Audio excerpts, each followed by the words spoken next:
Bonjour à toutes et à tous, c'est Hermès, j'espère que vous allez bien, que vous avez passé un excellent week-end. Je posterai cette vidéo à midi, je la tourne ce matin. Comme ça, on est un petit peu dans l'actualité, et des actualités ce week-end, il y en a eu quelques-unes, et il y en avait une aussi en fin de semaine dernière que j'avais pas relevée, et que je trouvais ça peut-être intéressant de vous en parler. On en parlera à la fin de cette vidéo, concernant la notation du FMI par rapport au Salvador, au El Salvador. Ça peut être intéressant éventuellement d'en discuter, et dans quelle direction éventuellement on pourrait aller dans un futur plus ou moins éloigné. On va parler S&P 500, on va parler Nasdaq, Ethereum, un petit peu d'order book, un petit peu d'order flow. J'aime bien ce que je vois sur Deribit. J'ai toujours une target, comme je vous l'ai dit, depuis plusieurs jours maintenant. Je crois que c'était déjà début de semaine dernière où je m'étais un petit peu mouillé pour un retour vers les 39 000, 38 500 $. Donc pour le moment, le target est toujours d'actualité, bien évidemment. On va parler de tout ça et on essaie de faire le point en ce début de semaine sur qu'est-ce qui nous attend. Peut-être courant de cette semaine, on commence maintenant. Mais avant de commencer, je vous invite bien évidemment à rejoindre le Discord des rois du marché. À l'intérieur, vous y trouverez une documentation d'une stratégie que je vous livre gratuitement, qui s'appelle la stratégie des 4 rois. C'est une stratégie de risk management que vous pouvez utiliser sur le court, moyen ou long terme, directement dans l'onglet documentation. Un petit Google Doc d'une dizaine de pages. N'hésitez pas à la lire pour ceux qui viennent d'arriver, à vous en imprégner, à vous en inspirer, pour que vous aussi, de votre côté, vous puissiez définir une stratégie d'investissement ou de trading sur le plus ou moins long terme. Elle m'offre d'excellents résultats. N'hésitez pas, c'est là pour ça. On vient de dépasser les 5000 membres sur le Discord. Vous êtes de plus en plus nombreux, plus de 11 000 abonnés sur la chaîne YouTube. Ça fait 3 mois et demi qu'on est ouvert. J'essaie de vous apporter un maximum de valeur au quotidien.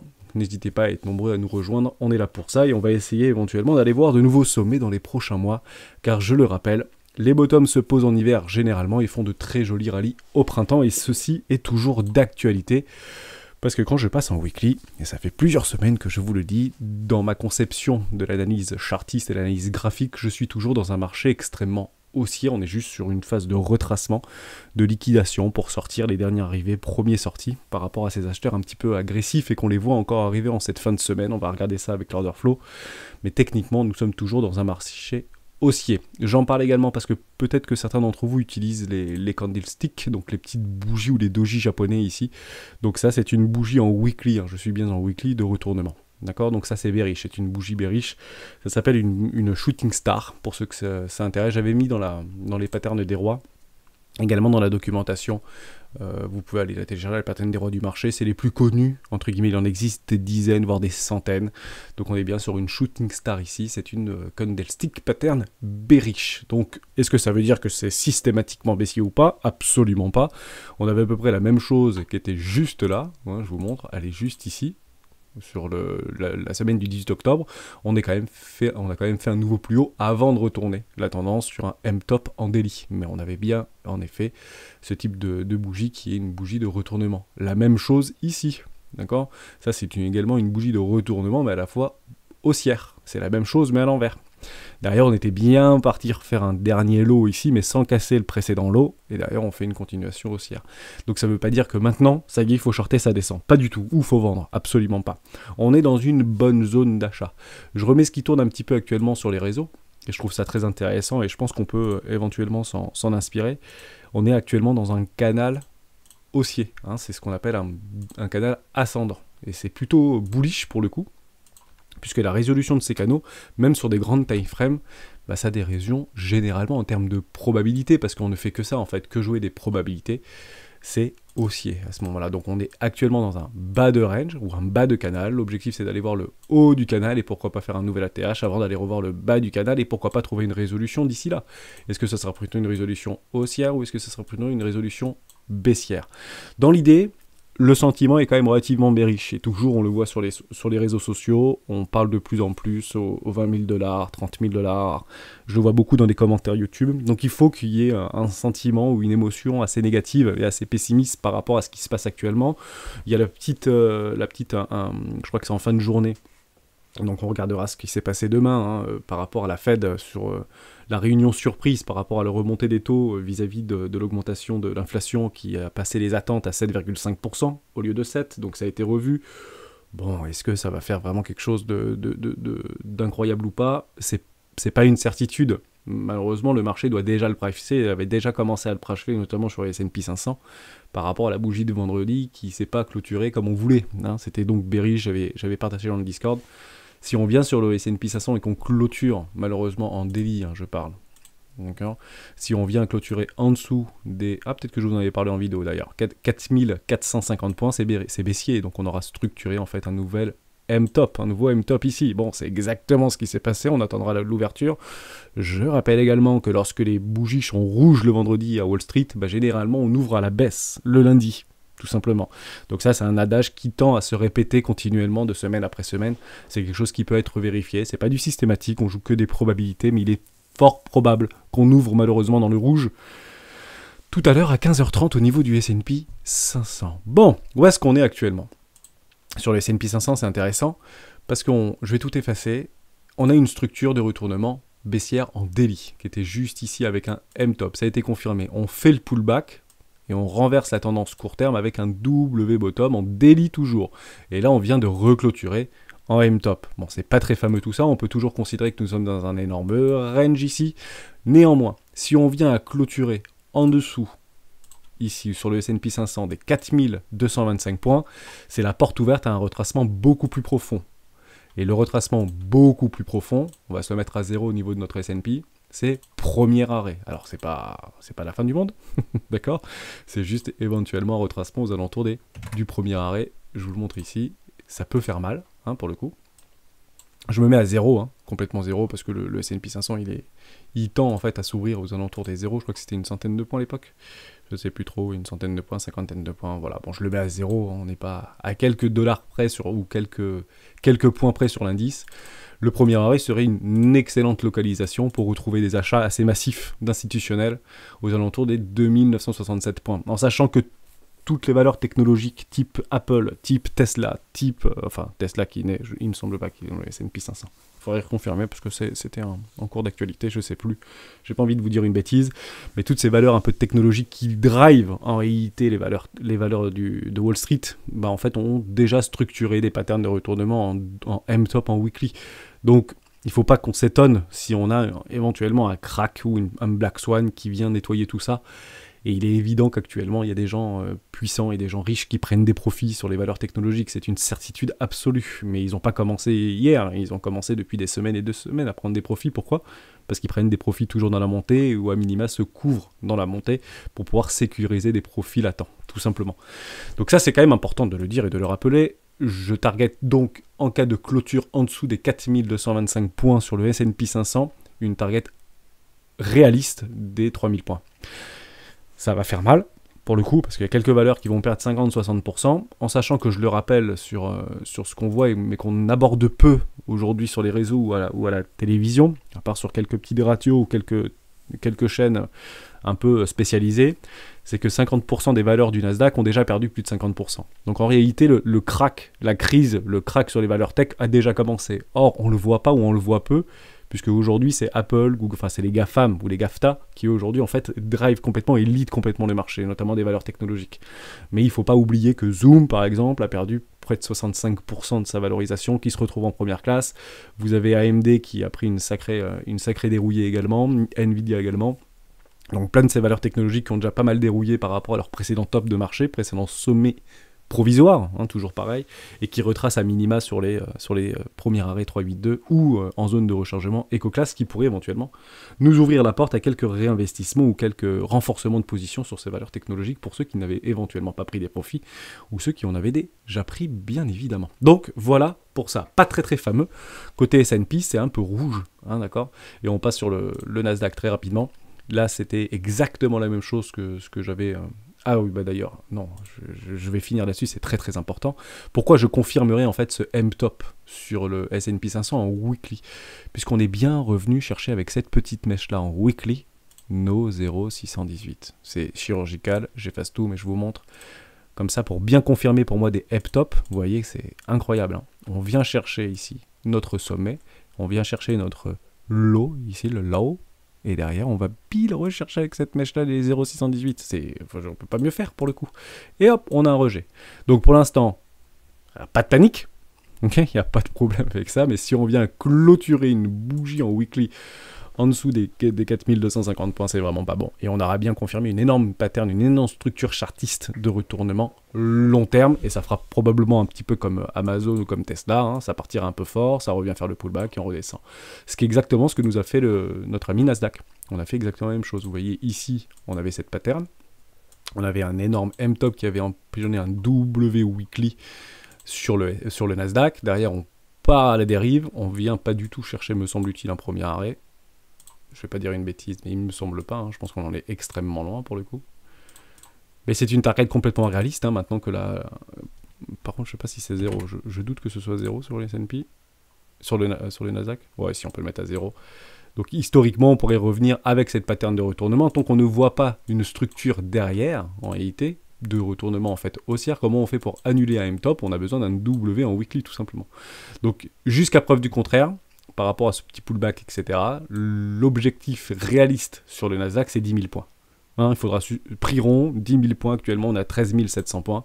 C'est complètement probable, hein, qu'on vienne chercher les 10 000 points juste ici avec une accélération de là-dessus, et là on aura un crack, un black swan, à ce que vous voulez, mais c'est pas quelque chose qui va nous tomber dessus. D'accord, pour ceux qui m'écoutent et pour ceux qui suivent la chaîne depuis quelques mois maintenant, on le sait, on le voit. La pattern de retournement nous dit en fait que le plus probable maintenant, c'est de faire de nouveau plus bas, sans casser le premier arrêt, etc. On ne peut pas dire ça va nous tomber dessus. Alors sur les médias, par rapport à votre entourage qui n'est pas sur les marchés financiers, va vous dire oui, on le savait, on en parlait à la télévision. Oui, mais jusqu'à preuve du contraire, actuellement, rien ne nous l'indique. On n'arrive pas à clôturer au-dessus du premier arrêt, tant qu'on ne vient pas clôturer le premier arrêt, que ce soit sur le S&P, le Nasdaq, une action ou le Bitcoin, c'est pareil. Le plus probable, c'est quoi? C'est de faire un nouveau plus bas, jusqu'à temps qu'on annule ce type de pattern avec un énorme W weekly. Et là, vous allez comprendre assez facilement et voir assez facilement, c'est que si on clôture juste là, il y a tous les médias qui font s'accorder pour dire c'est le crack imminent, crack tout ce que vous voulez, mais si on vient clôturer juste au-dessus des 4500 points, vous allez voir tous les médias plus ou moins, comment on dit ça, plus ou moins spécialisés, dire reprise du S&P, les valeurs technologiques, valeurs réserve ou valeurs refuge ou tout ce que vous voulez. Ok?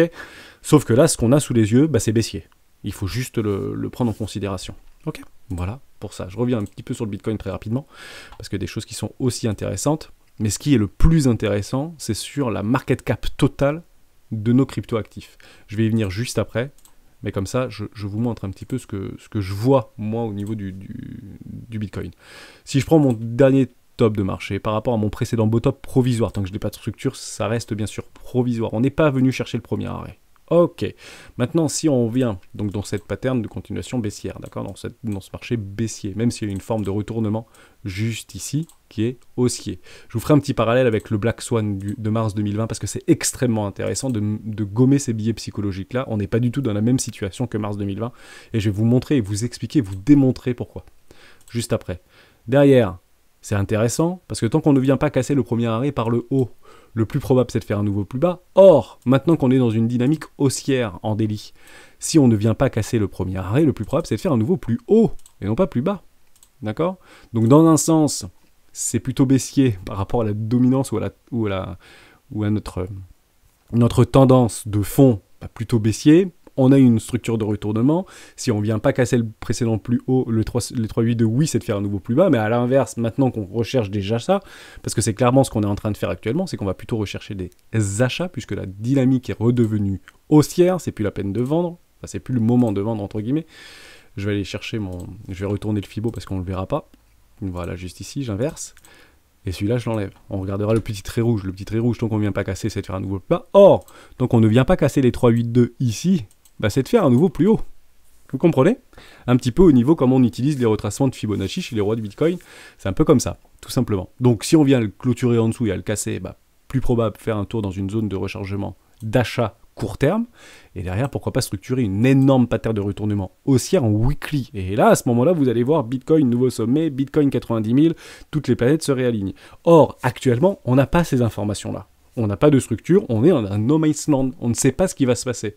Est-ce que ça va partir au nord, est-ce que ça va partir au sud? Qu'est-ce qu'on fait? Parce que on est toujours dans ce dilemme-là, et on se dit, mais c'est quand même dingue pour ceux qui viennent d'arriver sur les marchés, mais en fait, ça fait 3 mois que je suis la chaîne d'Hero ou d'autres influenceurs, Et en fait, on ne sait jamais quand est-ce qu'il faut acheter, ou on ne sait jamais vraiment quand est-ce qu'il faut vendre. Alors quand est-ce acheter, ça peut être intéressant d'acheter dans des zones de rechargement d'achat long terme. Actuellement sur Bitcoin, on n'y est pas, sur plein de cryptoactifs, on y est. Mais ceci étant dit, acheter dans un bas de range n'a jamais été une mauvaise solution. Partant du principe que ces structures très long terme de réaccumulation, et on saura que c'est une pattern énorme de réaccumulation, je m'explique, c'est lorsqu'il y aura une résolution. En somme, si on vient structurer quelque chose comme ça, enfin je sais pas vous, mais il n'y a pas plus bullish comme pattern. Or, actuellement, on ne le sait pas. Maintenant, si on vient structurer quelque chose comme ça, malheureusement, ça risque de retourner assez rapidement sur les 20 000 $. Avec un crack de liquidité juste ici, et une poche de liquidité d'acheteurs qui ont placé des stops assez massifs sous ces structures-là, et ça peut aller très vite par le bas. Okay, sachant qu'il y a plus d'1,5 milliard de dollars sur OKEx actuellement, en attente sur les ordres limites sur Bitcoin. Mais ça ne veut pas dire que ça va tenir, et ça ne veut pas dire que ça va rebondir pile sur les 30 000 $. On ne sait pas de ce que va faire le cours. Néanmoins, est-ce que c'est intéressant de mettre une petite pièce ici, entre les 35 000 et les 43 000 $? C'est pas une mauvaise idée. C'est pas une mauvaise idée, mais on ne peut pas se permettre de mettre all-in. Le risque est trop grand à ce moment-là. Mais malheureusement, si vous commencez à attendre, et ça peut être une super idée, hein, pour le coup, ça peut être une bonne approche d'investissement très long terme, pour suivre en fait la vague, pour suivre le mouvement. Les plus patients, et c'est ce que je dis régulièrement, c'est attendez au moins un petit W weekly pour avoir la force du mouvement de votre côté. Mais il y en a beaucoup qui n'achèteront probablement pas les 45 500 $. À savoir que si on vient clôturer au-dessus des 45 500 $, c'est à ce moment-là que les médias vont commencer à se remettre dans la bonne direction pour dire « Ok, c'est bullish, on le savait, ça va partir. Le Bitcoin a toujours été bullish. Or, actuellement, c'est pas vraiment ce qu'on entend, on y conviendra. Mais c'est pas une mauvaise idée non plus d'attendre un nouveau break, une clôture en weekly, voire mensuel, au-dessus du précédent ATH et 70 000 $, parce que ici, ce sera clairement une phase de réaccumulation lorsqu'on en aura la résolution. Or, actuellement, on ne sait pas. Soit c'est une énorme pattern de distribution, soit c'est une énorme pattern de réaccumulation. On le saura au niveau de la résolution, ni plus ni moins. Je finis par rapport à un petit... je le vois beaucoup passer hein, sur le Discord, le crack, le Black Swan, je target les 30 000, les 20 000, machin. Bon. C'est pas une mauvaise approche, et c'est pas complètement délirant, parce qu'en effet, c'est pas très bullish l'histoire actuellement sur le Bitcoin. Même s'il y a des acheteurs sur le spot, et on tend en fait à racheter très massivement actuellement sur Bitcoin, au niveau du spot et sur le marché primaire, donc c'est une excellente chose, je ne dis pas le contraire. Il faut quand même partir du constat qu'on n'est pas du tout dans la même configuration de marché qu'en mars 2020, par rapport à un probable Black Swan ou pas. Ici, on est bullish. La dynamique, en fait, interne, vous voyez avec ces W sur notre MACD, qui a été complètement confirmée en daily.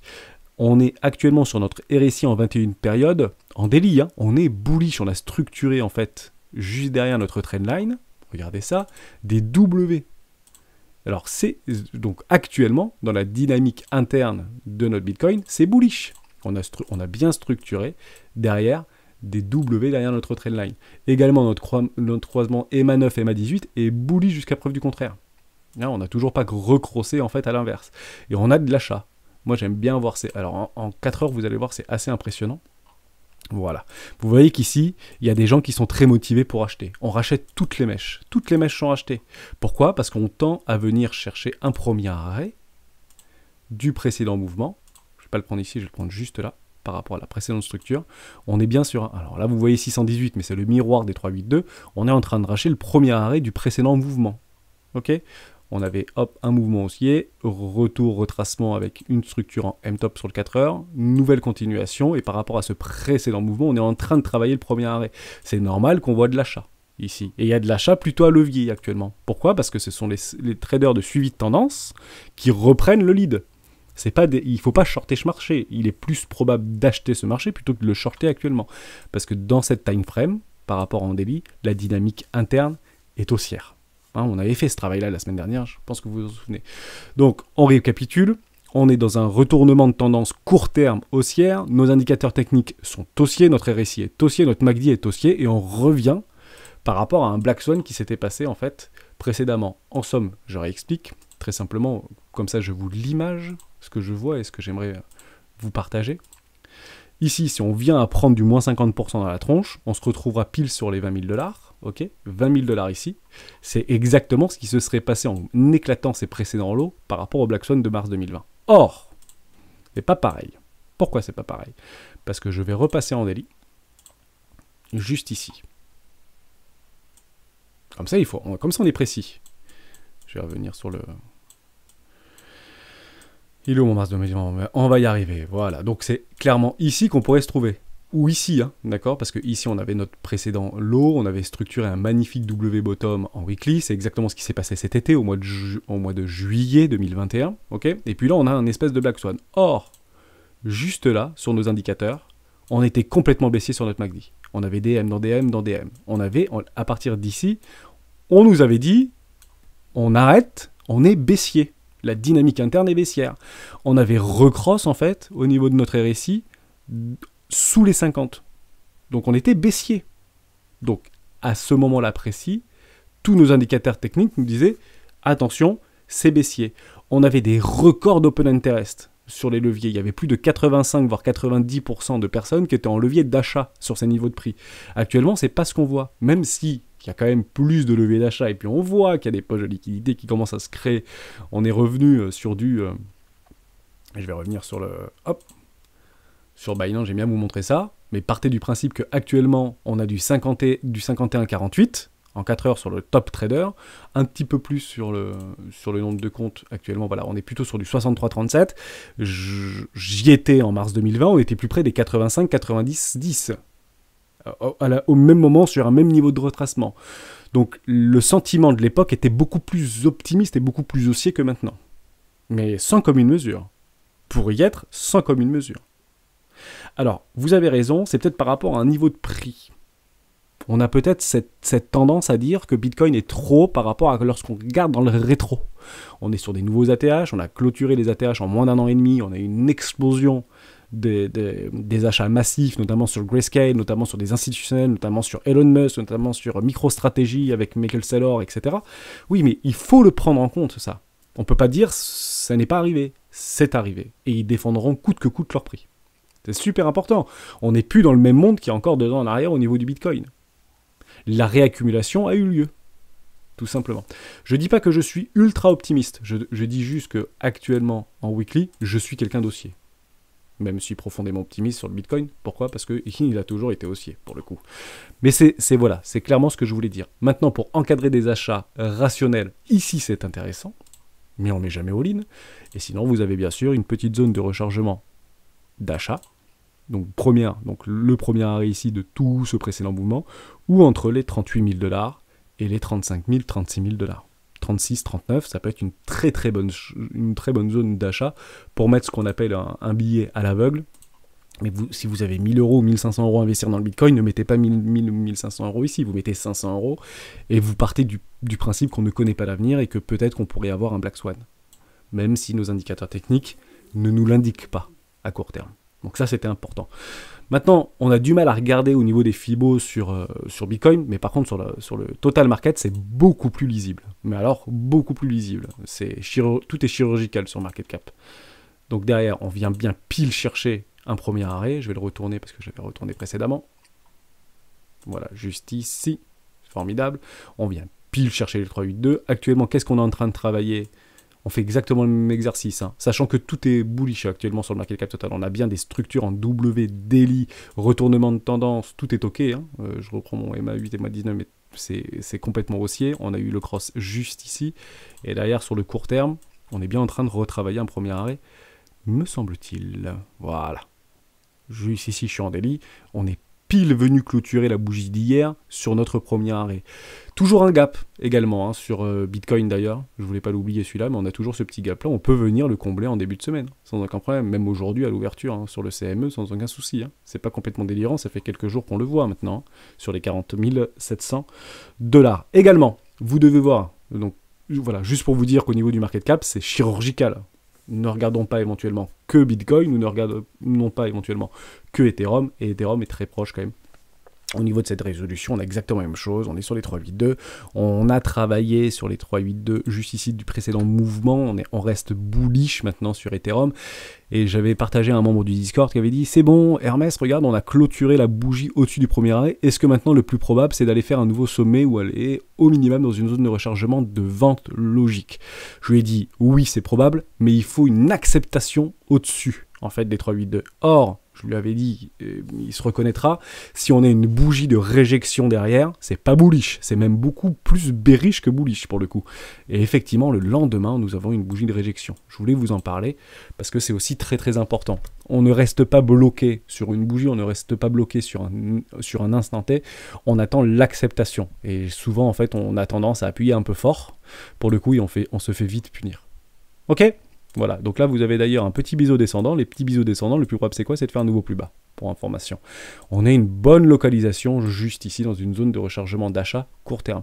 Soyez patient et attendez vos jolies structures. Je rappelle également que sur Ethereum, nous avons une structure en M-top en weekly. C'est pas un petit W daily qui va retourner la tendance. Jusqu'à preuve du contraire, la tendance de fond moyen terme en weekly est baissière sur Ethereum. Donc on ne vient pas casser le premier arrêt. Le plus probable c'est quoi? C'est de faire un nouveau plus bas.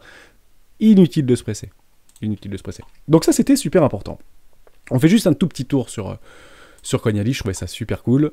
On retrouve un petit regain d'intérêt entre les 60, voilà, les 60, 35 à 65 au niveau de nos comptes d'achat en levier. Bon, bah, on voit l'open interest qui est quand même en train de latéraliser. Ça veut dire que ce sont plutôt des shorters qui clôturent l'opposition assez rapidement, qui est un petit peu en perte, on le voyait bien par rapport à ces précédents lots. On n'est pas venu chercher les précédents lots beaucoup plus haut sur les 51 000 $, donc il y a beaucoup en fait de latéralisation du cours sur le premier arrêt, puisqu'il y a beaucoup de shorters qui viennent à clôturer leur position, et derrière quelques longues qui ouvrent des positions. On voit que notre funding est positif actuellement, et toujours positif, on aimerait voir du gros rouge pour pouvoir éventuellement impulser un vrai short squeeze, et c'est pas ce qu'on attend, c'est pas ce qu'on a malheureusement vu sur les précédents jours. On aurait pu l'attendre, hein, ce short squeeze juste ici pour aller vraiment tout casser et tout pulvériser. Bon, bah, malheureusement, il y a eu plus de vendeurs motivés qui ont réussi à proposer de l'offre sur ces niveaux de prix. Tant pis, continuation éventuellement baissière tant qu'on ne vient pas casser le premier arrêt ou d'avoir une magnifique structure de retournement weekly. Et à ce moment-là, je pense qu'on sera paré et prêt en fonction du sentiment de marché. S'il est bien bearish et si notre funding est bien rouge, bah derrière on pourrait éventuellement initier un joli rallye au printemps. Je rappelle qu'on pose les bottoms en hiver et nous sommes en hiver car il fait froid. Super important. Également, Deribit, j'aime bien ce que je vois sur Deribit. On voit une espèce d'agglomérat, juste là, vous le voyez sur d'autres exchanges, mais c'est très propre en fait sur Deribit, juste là. Vous voyez, entre les 38 000 $, 37 500 $ et les 39 000 $. C'est intéressant de voir ça, hein, en sachant que juste au-dessus, il n'y a pas grand-chose, et après, juste en dessous, il y a moins de choses, pour le coup. Mais on se retrouverait où exactement dans ce cluster-là, sur une petite mèche? Peut-être qu'il y a des gens qui savent quelque chose ou qui veulent fortement appuyer sur la tête des acheteurs, ici, pour aller filer leurs ordres. C'est pas complètement impossible, et ça retrouverait, en fait, assez simplement, dans une zone de rechargement d'achat, hein, pile quasiment sur nos 0,618, pourquoi pas nous proposer une jolie structure de retournement. Je vous le fais en live, juste ici, à peu près 37 000 $. Voilà, 38 000 $, pile sur les 0,618. Voilà. Donc moi, je vais arbitrer sur quelques altcoins qui ne casseront pas leur précédent lot pour éventuellement pouvoir prendre des achats. Je ne les prendrai pas sur Bitcoin parce qu'on est en dehors d'une zone de rechargement d'achat très long terme. Néanmoins, je finis juste là-dessus avant de passer aux deux petites actualités.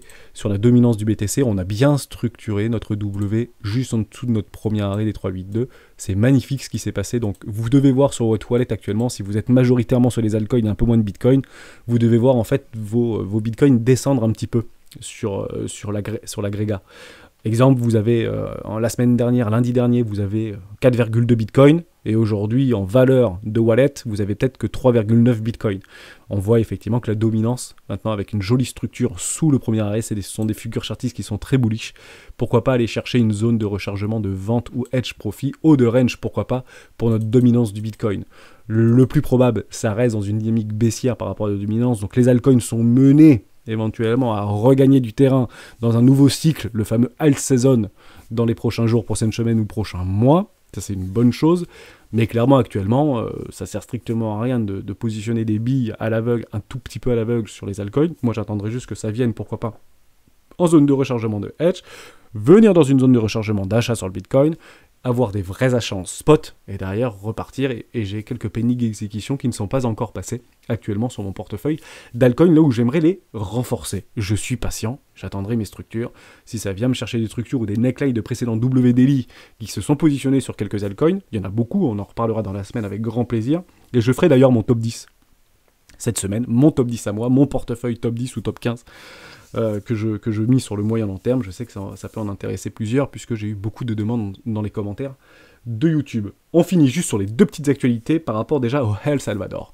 Bon, mauvais coup pour El Salvador. La note, en fait, donnée par rapport à Fitch, donc c'est grosso modo, c'est des institutions financières type FMI, etc., qui ont déjà mis en garde depuis de nombreux mois le Salvador pour arrêter ces bêtises sur la monnaie légale du Bitcoin, etc., qui va donner des idées à d'autres pays, entre guillemets, émergents. Je rappelle que le salaire moyen au Salvador, c'est 350 $, donc c'est un pays en voie de développement, un pays vraiment émergent, qui part de très très bas.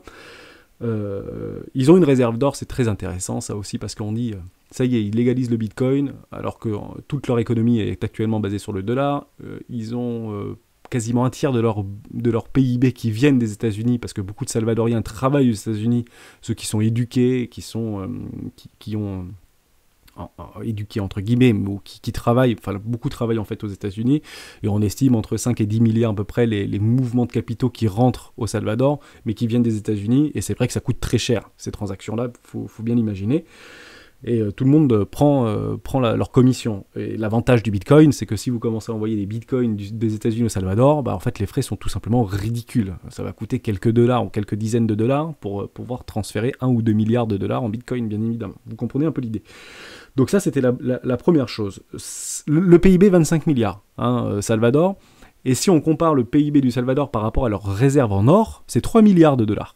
C'est quand même pas rien, 3 milliards de dollars. Et si on corrèle les réserves d'or du Salvador par rapport à leur parce que l'idée même de rabaisser la note du Salvador, c'est qu'en fait on les met un petit peu comme la Grèce, pour ceux qui étaient, c'est qu'ils auront de plus en plus de mal à emprunter pour pouvoir subvenir à leurs besoins et leurs fonds de roulement par rapport au pays sur les marchés financiers. Les taux vont être de plus en plus élevés, et en réalité cette note de triple C, c'est hautement spéculatif. Or, aujourd'hui, si vous regardez quel est le montant de la réserve de Bitcoin pour le Salvador, c'est 1800 Bitcoin. Enfin, c'est même pas 100 millions de dollars, quoi. Il faut juste, à un moment donné, reprendre... Donc, en somme, c'est clairement pour envoyer un signal fort, pour dire, pour ceux qui ont des idées dans le type du Salvador, ne le faites pas parce qu'on est derrière. Et on va vous salir, quoi. Donc, clairement, c'est un signal extrêmement fort envoyé aux pays émergents pour dire, si vous voulez faire comme le Salvador, bah, voilà ce qui vous attend. Donc c'est malheureusement pas très bon, bien évidemment, pour l'acceptation de cette monnaie numérique, mais bon, malheureusement c'est normal, hein. Ni vous, ni moi, ni eux, hein, et ni les grands systèmes financiers ne veulent du changement. L'objectif, parfois la meilleure chose à faire, c'est de rien faire, et ben ils veulent pas avoir une nouvelle monnaie numérique. Or, ça ne veut pas dire que la Russie, que les États-Unis ou que d'autres pays commencent à agglomérer tranquillement dans l'ombre du Bitcoin. On n'a pas les montants exacts, mais ça reste... même si ça reste marginal, il y a quand même des choses qui sont en train de se passer dans une dynamique interne d'accumulation, et notamment sur le Bitcoin, parce qu'en fait, ils ne peuvent pas se permettre de ne pas en avoir. Quels que soient les États ou quelles que soient les réserves, il faut qu'ils en aient.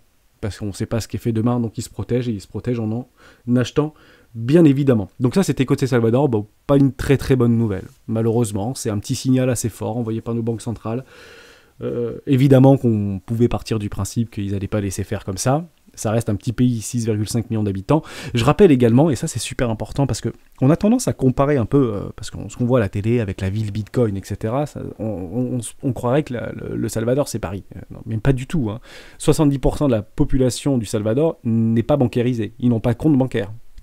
Donc il faut vraiment imaginer quand même ça et se remettre dans le contexte, dans le sens où... Ce que le président fait, oui, c'est peut-être pour le salut du Salvador, oui, c'est peut-être pour plein de choses, mais c'est aussi pour donner accès aux banques et à la bancarisation, parce que beaucoup ont un téléphone mobile, beaucoup ont accès à Internet, je le rappelle, même si c'est pas 100% de la population, vous y conviendrez, mais 70% des personnes ne font pas confiance au système bancaire, ont des défiances par rapport aux différents mouvements d'État totalitaires, etc. dans les pays, donc c'est difficile de les bancariser, puisqu'ils ont besoin aussi de leur propre liberté, et l'idée du Bitcoin, en fait, même si la grande majorité des Salvadoriens ne veulent pas entendre parler du Bitcoin, évidemment, mais c'est normal, tout changement, en fait, c'est long, et une forme d'acceptation. Voilà, juste prendre du recul là-dessus, et je pense pas que ce soit une mauvaise solution, mais et en tout cas, voilà, signal très fort de l'agence Fitch, et il y en a d'autres qui proposent des notes un peu à leur sauce, mais dans le sens, ils vont tous dans la même direction. On casse très fort sur Salvador. Deuxième chose que je voulais vous parler, c'était très intéressant, on l'a beaucoup partagé dans le Discord, ça nous a fait sourire. On a parlé des NFT sur TF1 aux 20h, grand moment d'écoute dimanche soir, et on a vu Oussama Hamar, on avait partagé une vidéo de Oussama Hamar qui avait complètement quitté la direction de The Family pour se concentrer uniquement sur la nouvelle technologie, notamment les NFT, avec son pote pianiste, qui est un petit peu le vent en poupe actuellement. Donc c'était très marrant de voir ça. Et la dernière fois que j'ai vu parler d'une nouvelle technologie, même si les NFT c'est quand même relativement... c'est un produit entre guillemets qui est issu de la blockchain, c'était grosso modo quand on était à la moitié du cycle de 2017. Voilà, donc je me dis, donc j'ai partagé ça dans le Discord, est-ce qu'on serait pas à la moitié d'un cycle sur les NFT? L'avenir nous le dira, je pense qu'on est effectivement à la moitié de quelque chose et au tout début de quelque chose de bien plus grand. On reste là-dessus, j'espère que je vous ai gommé quelques billets psychologiques. Et si jamais il y a un Black Swan sans précédent qui devrait se passer sur le Bitcoin, bah on va prendre les moins 50%, et bah comment on fait pour se prémunir ou se protéger d'un Black Swan potentiel, même peu probable, sur le Bitcoin? Bah, tout simplement, ne vous exposez pas ou ne vous surexposez pas sur les marchés financiers, gardez à minimum actuellement au moins 50% de cash, et si vous avez 1000 ou 3000 balles, à ce moment-là, vous en mettez que la moitié, ce serait une très très bonne solution, et sinon vous faites comme dans la vidéo d'hier, du dollar cost average, une super vidéo pédagogique qui a beaucoup été appréciée par une grande majorité d'entre vous, et je vous en remercie. On se retrouve demain dans une prochaine vidéo du Bitcoin.